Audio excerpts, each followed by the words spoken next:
Tó jẹ́ orin ẹ̀mí, àwọn orin yẹn ní ọ̀pọ̀lọpọ̀ tí mo ti wá, ó ti pẹ́ tí mo ti gbọ́ orin bẹ́ẹ̀ gbẹ̀yìn, ṣùgbọ́n mo láǹfààní láti tún gbọ́ mi, ṣùgbọ́n tó wá yà mí lẹ́nu pé nígbà tá a kọrin tán ẹ̀dẹ̀ jókòó gbẹ́rẹ̀ nígbà tá a hallelujah, nígbà tá a orin tó ju gbogbo orin lọ, òun náà ni orin hallelujah tí gbogbo a máa kọ nígbà tí a bá dé ọ̀dọ̀ tó sọ fún wa pé orin wo la ó kọ òní bàtà bá ní Jésù.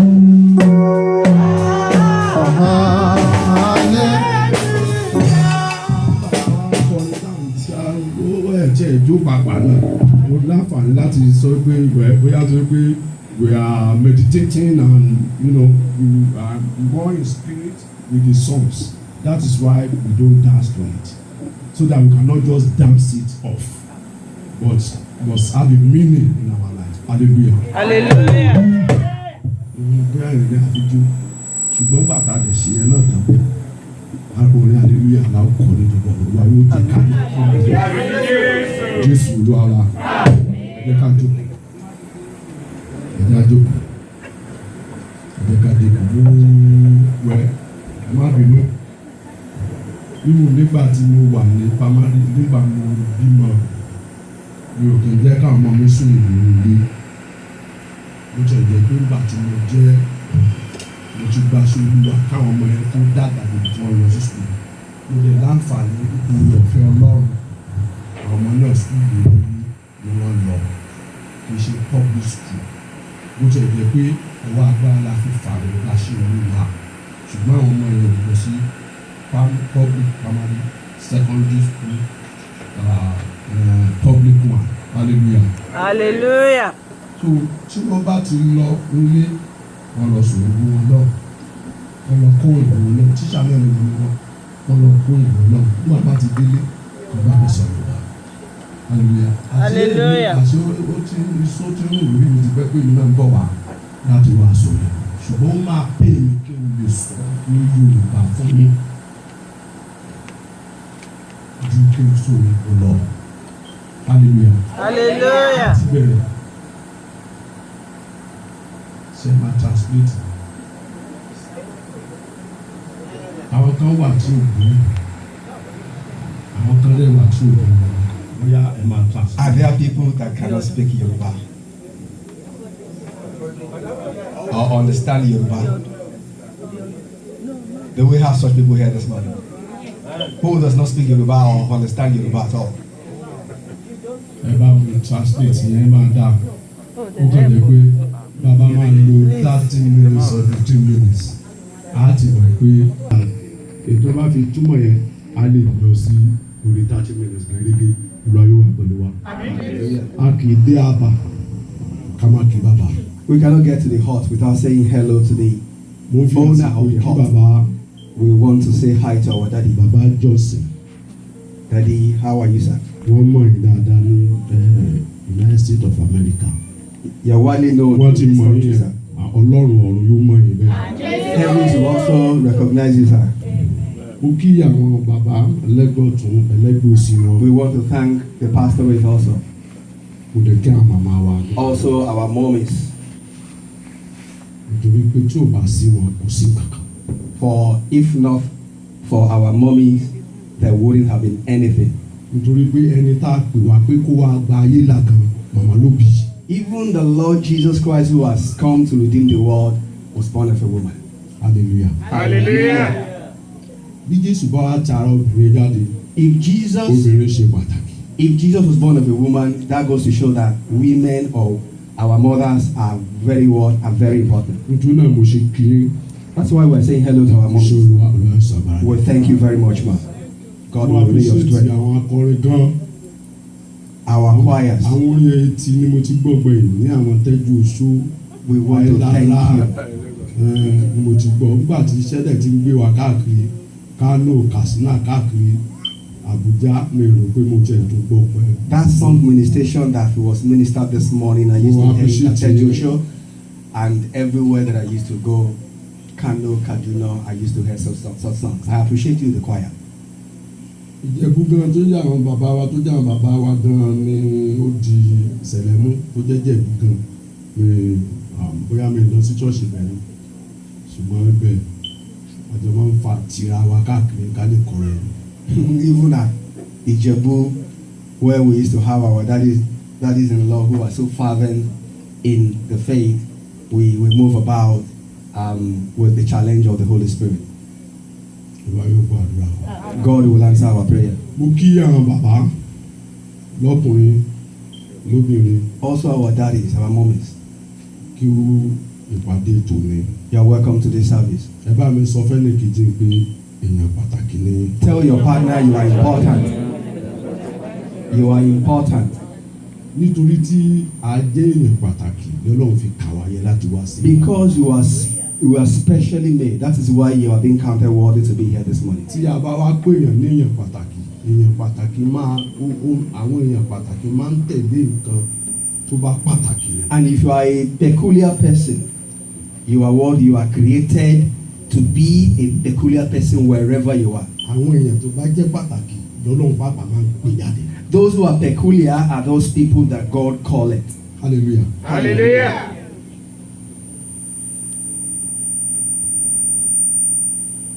Láti inú ìwé mímọ́ láti Genesis. In the Bible, taking it from the Genesis, the book of Genesis. Nítorí mi ní fẹ́ ká sọ ìwé fún tá a fẹ́ sọ̀rọ̀ lé lórí mi ní àní sọnù. Because we don't want to go out of context. Ká bá this lè morning. mọ irú èèyàn tá a jẹ́. Because we all just want to know who we are in Christ Jesus. Ó ní mo ṣe máa tún pè wá sínú ìwé Genesis. That is why I want to take us back to the book of Genesis. Ẹ bá mi ká Genesis orí kẹfà. Let us open Genesis chapter 6. Ẹ kà láti ẹsẹ̀ kẹjọ àti kẹsàn-án. Let us take 8 and 9. Found grace in the eyes of the Lord. What? Noah find grace in the hand of the Lord. Hallelujah. Ẹ̀yin tẹ́ ẹ jókòó ilé ní orí ọ̀fẹ́ gbà lójú Ọlọ́run. Those of you who are seated here have come to obtain, or you have obtained mercy from the God. From God. Orí ọ̀fẹ́. Yes, you have come to praise. You obtained Àwa mercy, yìí ni grace. a ní àǹfààní nítorí ẹ̀ ló ṣe wà ní church lẹ́nu. That is why you are here in this church today.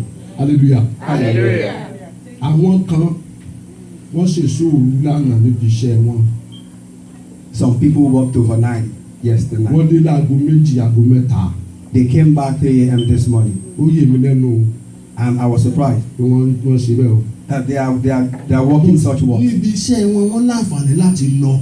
But in their places of work, they have the grace to Ẹsẹ̀ tí wọ́n fi lọ attend. ẹ̀mí To tí wọ́n attend. fi lọ ẹni tó ní fún wọn ní orí ọ̀fẹ́ náà. They have the willpower to be there at the Bọ̀ place of nígbà work. tí wọ́n tọkọ ń jíyàwó láàárọ̀ tí ìyàwó ń jíyàwó láàárọ̀ ó sọ fún ìyàwó ẹ̀ pé ó rẹ̀ ló máa gbé wọn lọ bí iṣẹ́ lánàá. When the wife woke up the husband was like, "I'm tired. I was at work overnight." Hallelujah. Hallelujah. Tá ń fún iṣẹ́ yẹn. Who gave him that work? Orí Or ọ̀fẹ́ who ní blessed him with grace work? It is grace. ìmísí ní It is grace. rúlì ní.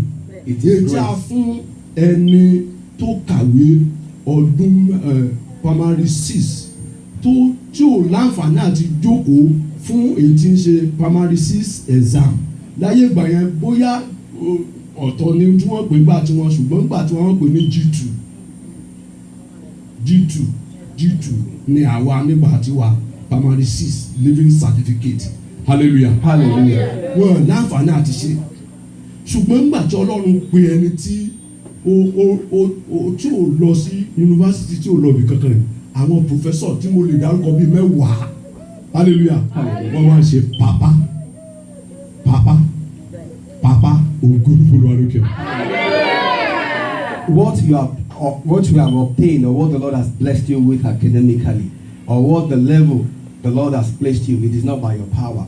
So much so that those who are professors are bowing before you. It is the grace of God. hallelujah. Hallelujah. kò dáa pé mo ń tọ̀ ẹ̀ bá ti tún hàtà pàpọ̀ ṣọ̀fà ni mo sọ yìí. hallelujah. We're talking about our founder.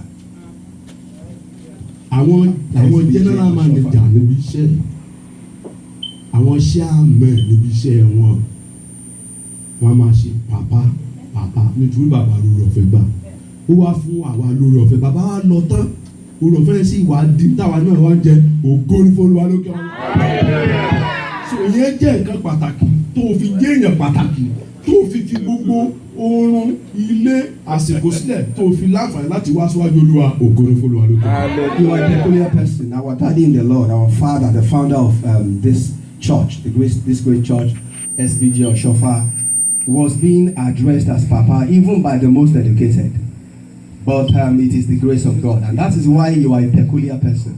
And the Lord has brought you here to make you much more peculiar in His presence. ẹ wá gbọ́n tó lọ́n sọ nínú verse 9 yẹn. Let us go to verse 9. ó jẹ́ olóòótọ́ ẹ̀yin tẹ́ ẹ jẹ́ èèyàn pàtàkì ẹ gbọ́dọ̀ jẹ́ olóòótọ́. Peculiar people must Yes, be ma'am. truthful. They must be honest. hallelujah ẹni tí ọlọ́run fún láǹfààní tó lọ gba físà amẹ́ríkà yìí hallelujah ní èjì 20-30 tó láǹfààní láti rápálá wọ ìlú yìí hallelujah oore ọ̀fẹ́ ńlá lónìí. If the Lord iṣẹ́ ò wá gbọ́dọ̀ di irú oníbẹ̀ẹ́ lọ́wọ́ láti fún ẹni láti ṣe ẹni tó ránṣẹ́ bí ọlọ́run kì í kàn tíyàn lọ sẹ́niwìà wíwá tó bá ti ń dé ibi tó bá dé kó forí balẹ̀ báyìí olúwa kí mo wá ṣe ń bì náà kí mo wá ṣe ń bì nígbà náà ni ẹni tó fún ẹ lóore ọ̀fẹ́ àwa sọ fún ẹ pé nǹkan báyìí wá ṣe ògo ní fún olúwa lókè ọ̀run. If the Lord has deemed it fit to provide you with a document, the visa, to come over to this nation at the tender age of 20s or even 30s, you should count yourself lucky. And then when you, because you are here today and because the Lord has so much blessed you, you must be reflective of what the Lord has done for you. And then you must ask questions, why am I here? hallelujah. Hallelujah. Ntí ẹ̀ka tán kó mọ́ àgbẹ̀ mọ́ òtítọ́ ìtàn ẹ̀ nìyẹn ṣùgbọ́n tó jẹ́ níwájú ọlọ́run tọ́lọ́run fi fún lórí ọ̀fẹ́ irú ètò fún wa òun ni àmúyẹ méjì yẹn pé ojú olóòtítọ́ ó sì ń bá ọlọ́run rẹ̀. Noah was truthful to the Lord. And then, in other words, our daddy in the Lord is trying to say that you also must be truthful in the Lord and then walk with God. bó tiẹ̀ wá jẹ́ pé ẹ̀kọ́ tó ń fún wa pé ká kà náà ní èmi àtẹ̀jí ẹ̀ kéèyàn bọ́ lọ́rùn lè ṣe pàtàkì àbí kò yẹ. Walking with God is very, very important. hallelujah. Hallelujah. ẹ wá bá mi lọ sínú ẹ̀kọ́ kìíní. Let us go to our first Bible ẹ̀ka ẹsẹ̀ kìíní ìkejì ìkeje First, second, 7 to 9. ó ṣe tó o bá dé ìlú Amẹ́ríkà náà tọ́lọ́run fún ọ níní hallelujah. Hallelujah. bàbá oore ọ̀fẹ́ ló sọfẹ́ nìkejì ẹ̀ pé oore ọ̀fẹ́ lálẹ́. You have a great privilege. mo rò pé mi máa ṣe éjì wo ni mo try visa ẹ̀ lọ bóyá 25 àbí 24. At what stage in my life did I attempt it? Maybe it was 24 or 25. odidi ọdún méjì mo fi wá visa Amẹ́ríkà tí mi. It was a total of 2 years that I searched for a visa to come to this àwọn country. ẹ̀gbọ́n mi àwọn ọ̀rẹ́ mi gbogbo wọn ló sì fi mí sílẹ̀ sí cooperative bank. My friends, my elderly ones left me at the cooperative bank where I was. mo ṣiṣẹ́ ní cooperative bank. I used to work at the cooperative bank. mo dẹ̀ ní oore ọ̀fẹ́ ńlá níbẹ̀. I had a great privilege opportunity. èmi àti general manager wa báyìí la rí. I was so close with the general manager. èmi ò kí ń ṣe ọ̀gábọ̀ tó sá fún ọ̀gábọ̀ tó máa pọ̀ mọ́ṣẹ́. I am not into eye service. tẹ́mi bá wà ń ta ní títì tí ọ̀gá mi bá ń kọjá lọ màá ṣe ẹ̀ka rọ̀ṣà ẹ̀pẹ̀ sá mọ́ mi kọ́ máa kọjá ni. If I'm by the way and if my boss or my senior ones in the office, but my elderly colleagues are coming, I just bow to them. táwọn olóyìn bá rí ọ̀gá tó ń bọ̀ wọ́n ti sáré máa lọ. Some others, when they do see the bosses, they always ẹ run. bá ṣe bẹ́ẹ̀ níwájú èèyàn kò ṣeé ṣe kó má ṣe bẹ́ẹ̀ níwájú Ọlọ́run. If you do that to somebody, a mortal, then it is impossible for you to do that in the presence of God. hallelujah. Hallelujah. oore ọ̀fẹ́ ńlá la ní. It is a great privilege. Ọlọ́run jẹ́ ká ṣòro fún yín. Amen. So. May we not misuse this opportunity. Àwa first lesson yẹn kí ló wí mà? Wọ́n ti ṣe nígbà tí o bá dé ilẹ̀ náà.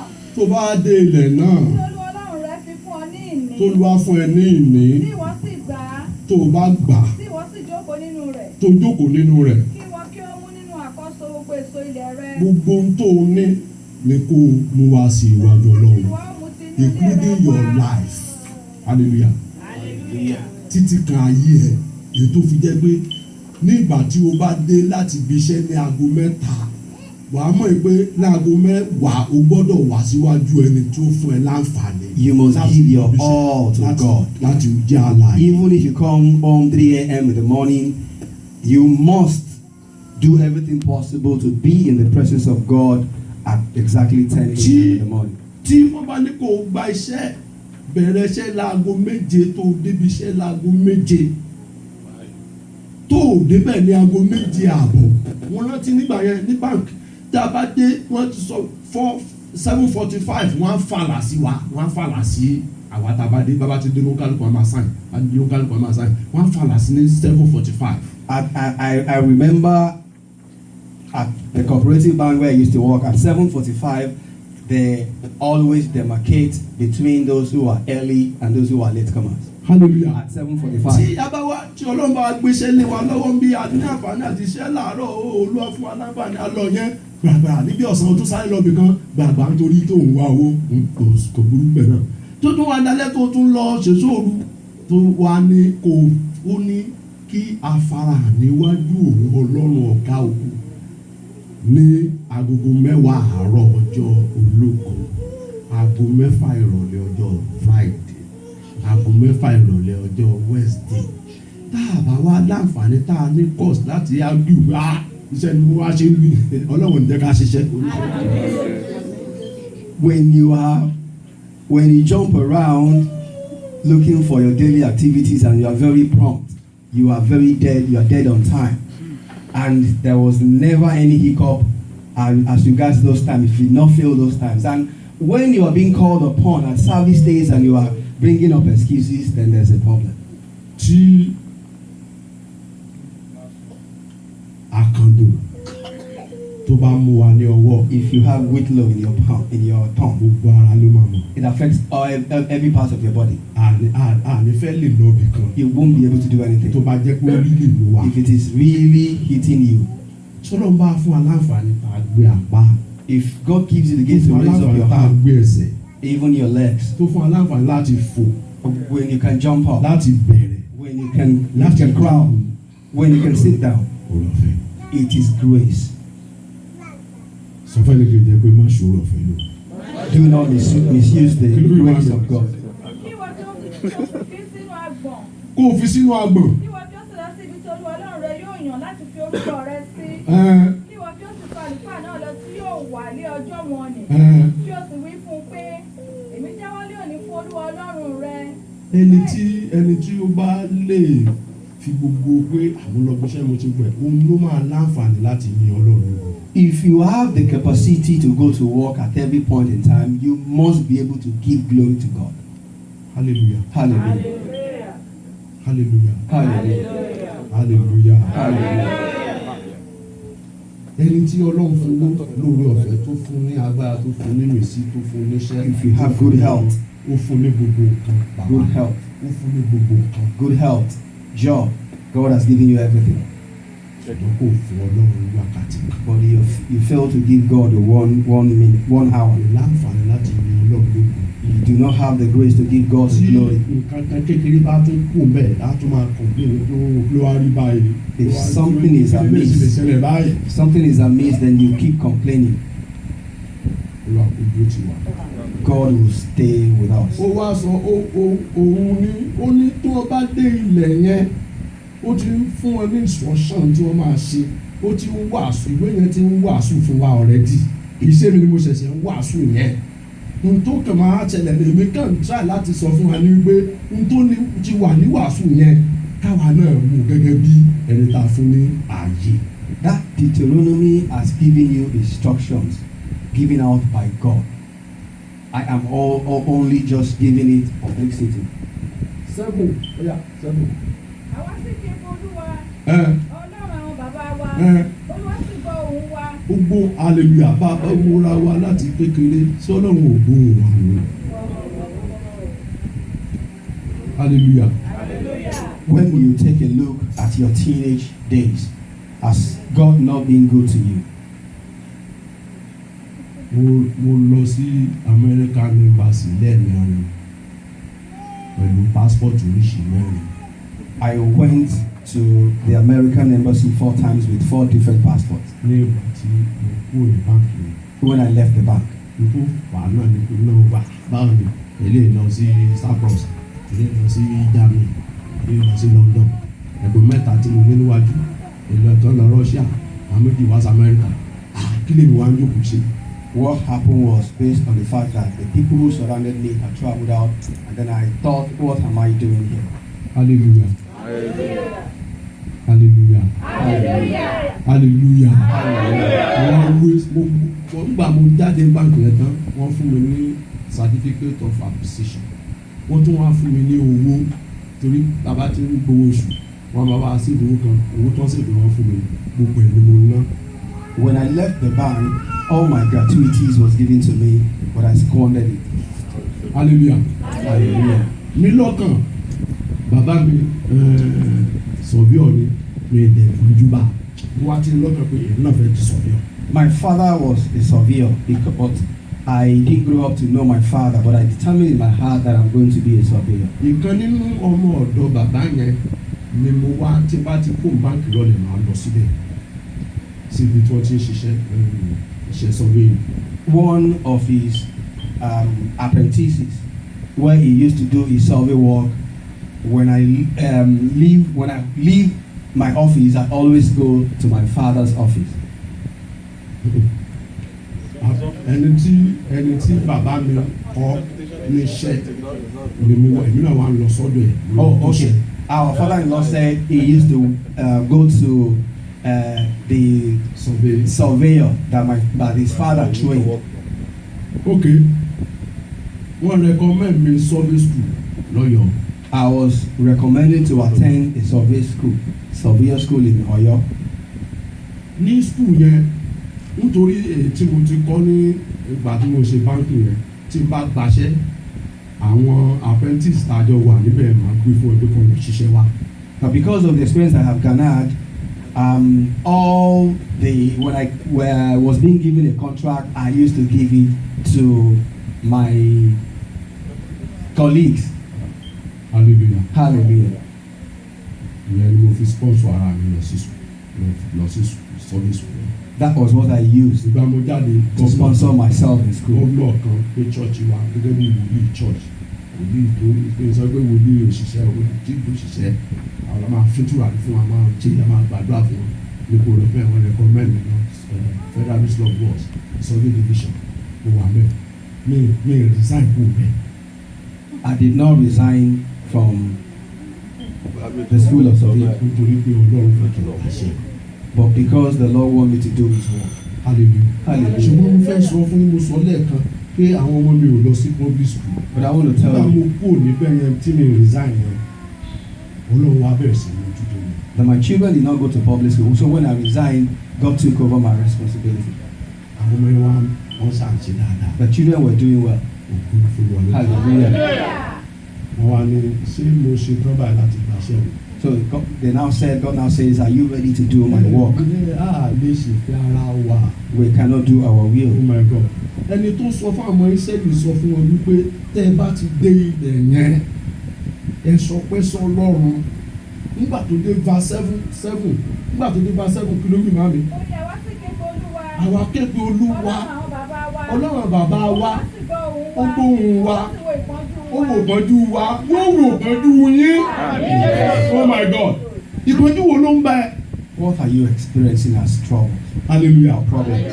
bó tiẹ̀ jẹ́ pé bàbá wa ẹ̀ tó fi ìjọ ìlú lẹ̀ Yes, even nípa if fara ẹ̀jẹ̀ Jésù. our daddy in the Lord, who set up this mountain, ẹ̀yin Jésù ẹ̀yìn Jésù jọ kẹ́yìn tó sọ kalẹ̀ bàbá tí ó sọ ìjọ yìí kalẹ̀ kò níyàwó, He did not have a wife. kò ní ọmọ, He didn't have children.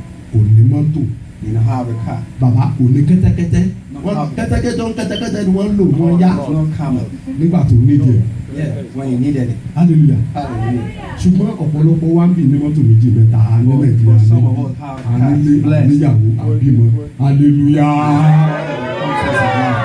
àwa fi yẹn jọ bàbá wa kejì ẹni tí jésù kristi fúnra rẹ̀ wá wò tó kọjú sí ṣe lóore tó fún lóore ọ̀fẹ́ tó fún yín oore ọ̀fẹ́ tó fún yín tó fún wa ló fún bàbá yẹn níjọ́sí hallelujah. bàbá ní ìyàwó ọ̀rẹ́ dìde mẹ́rin nítorí pé wọ́n bí ọmọ ọlọ́run wá pe ẹni tó níyàwó mẹ́rin pé kó gba iṣẹ́ òun nígbò wá gbaṣẹ́ olúwa tán ó wá tún níyàwó sí oníyàwó sí oníyàwó sí oníyàwó sí ògo ní fọlọ́wà lókè àwọn.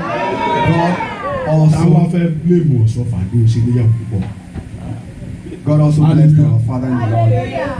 bàbá rí di àgbàdo àfáwọn èèyàn wọn á dẹ̀ láwọn èèyàn mi bàbá ọ̀ṣọ́fà lè má gbàdo àfáwọn ní kò tẹ́jú mọ́ ni tẹ́jú mọ́ ni hallelujah. tó bá jókòó tó ń ṣe mítìn tán tó ní àwọn gbọ́dọ̀ sàdé wa ó fẹ́ kú lọ hallelujah. bàbá ní ẹ̀bí sílẹ̀ wọ́n ṣe mítìn wọn ni tó bá dé stéèjì kan aláìsàn fúnra rẹ̀ ló máa pariwo látẹ̀lé pé hallelujah tàbí ó ní yéyé níbo mo wà yìí. Our father ògo ní in the fọlọ́wà Lord, lókè ọ̀run. SPJ Oshofa, was blessed with the gift of healing. bàbá wa àkọ́kọ́ tí ò níyàwó tí ò ní kankan yẹn hallelujah. ó fún bàbá ọ̀ṣọ́fà láǹfààní láti ní gbogbo kan kọ́ lè wí pé òun máa ń fi kan tí ò sí dáàbò kan ti bẹ̀. Our Lord Jesus, who did not deem it fit to have wives and children, has called our father in the Lord, SPJ Oshofa, and blessed him with wives, children, so that he may confuse the understanding of people. wọ́n wá kú jọjọ́ kan They now called him one day. wọ́n ní agbára lòun lóòótọ́ fi ń ṣiṣẹ́ yìí. Where did you get this power, sir? náà gbọ́dọ̀ náà It is the power of God. àwọn ọlọ́run It's the power of God. àwọn rìdíìmù The Redeemers, àwọn rìdíìmù tẹ̀ ṣẹ̀ṣẹ̀ bẹ̀rẹ̀ ní láìpẹ́ they just started late. báwọn tó ti bẹ̀rẹ̀ Those who have wọ́n been kú there jọ for long. kátólíìkì kankan ní bá Catholic. ńlá yóò ní agbára He said, I did not have any other strange power. nígbà wọn padà ogun tán òjò rọ ní ó wọ̀ tó wọ́ sí odò dá odò sì dá wọ́n sì jáde òkú fòlù àlejò. That was a period of time when he asked the rain to stop, and it stopped. hallelujah. Hallelujah. àwa ní nàìjíríà lọ máa ń sọ fún wọn wọn á lọ ìṣúná kí lórúkọ ẹ wọn á lọ orí òkè wọn á múyàn lọ sétí òkun wọn á ṣe jáàjá mú lórúkọ ní ìgbà kan ìkan náà olùṣọ́ àgùntàn ẹgbẹ́ mi sì àjọṣe course ní Ìkẹtù ló bá débẹ̀ ló kọ orúkọ sínú bíbélì àlọ́ gbàdúrà ní etí òkun ó sì mú báyìí ó sì sọ sókun wọlé ọ̀rọ̀ ọlọ́run hallelujah ó wà ní sí ọlọ́run gbogbo kálí hallelujah. There are spiritual works. tàmọ́lẹ̀ méje gbàgede ayé ìjà ó á ṣe wàhálà àtọ́sọ̀ fàbùṣe. There are spiritual works that are going on in the celestial fold today, but it is not by that the Lord take control. mi ò bú wọn mi ò kọ́ wí o. I am not. oríṣẹ́ lónìí ká máa dìbò lẹ́nu. I am not passing the sẹ́lẹ̀ regulatory òní ká máa remarks lo to orin them. o. sẹ́lẹ̀ òní ká máa lo orin o. sẹ́lẹ̀ òní ká máa lo lọ́fíńdà. sẹ́lẹ̀ àwọn kan ní chọ́ọ̀ṣì ibi tí mo wà wọ́n bá mi wí pé mi ìbúṣẹ́ fáwọn mi náà kí ló ń jẹ́ búṣẹ́. wọ́n ní mi ìbúṣẹ́ fáwọn mo ní mi ìbúṣẹ́ fún. bàbá ẹ̀gbọ́n mi ó ní problem Methodist ní gbogbo wa ó ní problem pharmacist ni ẹ̀gbọ́n mi yẹn jẹ́ ọmọ àbúrò màmá mi ló wà lọ́dọ̀ ló wà ní problem yẹn 110 million ló jẹ́ gbèsè wọ́n wá ń fà lọ́tún wọ́n ń fà lọ́sì bí ò bá ti ṣe àwọn òkúṣẹ́ fún mọ́ àwọn òkú ogun fún mọ́ àwọn òṣè mọ́ hallelujah. a bá lọ láti mẹ̀ẹ́dẹ́ a bá lọ sí Ìjẹ̀bú Ewúrẹ́ hallelujah. ìmọ̀lẹ̀ kan àti ọ̀sẹ̀ prophet dúkọ̀ máa tí bá tún ti bẹ̀rẹ̀ ẹ̀ tún dìde ìmọ́lẹ̀ kan àti ọṣẹ kan funfun kan ìwọ ní kẹ́gbọ́n mi la ó wù mí ní kí ni wọ́n ṣe tí ẹ̀mí ọlọ́run ká sí ok hallelujah àwọn tó fẹ́ ti ṣọ́ọ̀bù pa àwọn tó gbógun tì àwọn tó palẹ̀ mọ́ wọ́n padà wọ́n wá bẹ̀rẹ̀ pé àwọn sọ́ọ̀rì A brother of mine who is a pharmacist was owing 10 million naira, but the Spirit of the Lord says he should buy a candle and then a soap, a pack of soap. And then afterwards, the Lord God moved in the situation. wọ́n wá bẹ̀rẹ̀ pé àti ètò owó yẹn kó má wò rí They were even begging wọ́n á him. fún léṣẹ́ ó wá ń sanwó yẹn díẹ̀díẹ̀ ó ti torí ẹ̀ di ṣẹlẹ̀ ṣùgbọ́n bó ṣe báyìí sọ̀rọ̀ kò tún ṣe ṣẹlẹ̀ mọ́. Afterwards, he became a celestial, but Orí ọ̀fẹ́ presently he is no more ní a ìfẹ́ ṣòro celestial. ọ̀fẹ́ lò. I will not misuse the opportunity. ohun tí mo fẹ́ ká mú lọ lé ni pé má ṣe mí ìwé sí orí ọ̀fẹ́ lò. What I want you to take home is this the statement. I will not misuse the grace of To God. be a daughter, to be chairman, to be pastor, to be anything is grace. Whoever or whatever you may be in Christ Jesus, it is by grace. Don't misuse that grace. Ẹ má ṣìṣì lọ. Mósè ò ṣí tí ẹ lò. Moses did Noah not ò ṣí misuse tí it. ẹ lò. Noah did not misuse the opportunity. Àwọn ọmọ Ísírẹ́lì wọ́n ṣì lò. A tún padà mú wọn sójú ọ̀nà. Tó bá tún ti ṣì lò, a tún padà sójú ọ̀nà. Hallelujah. The Israelites were going away from God, but he always reinstates them back to himself. Ẹnìkan tó lè ràn wá lọ́wọ́ láti rìnrìn àjò yẹn kò ní Jésù. The only person that is helpful to us on this race is the Lord Jesus. Hallelujah. Mo fẹ́ sọ fún yín bàbá wa Jehovah gan fúnra rẹ̀. Ó dàbí ìgbà tí bàbá kan wà tó ní ilé-iṣẹ́ bóyá lọ́ọ̀yà òun ní clinic tọ́mọ̀ ẹ̀ wá jẹ́ dọ́kítọ̀ tí àwọn méjèèjì máa ṣiṣẹ́ òun ní Jésù sí ọ̀la.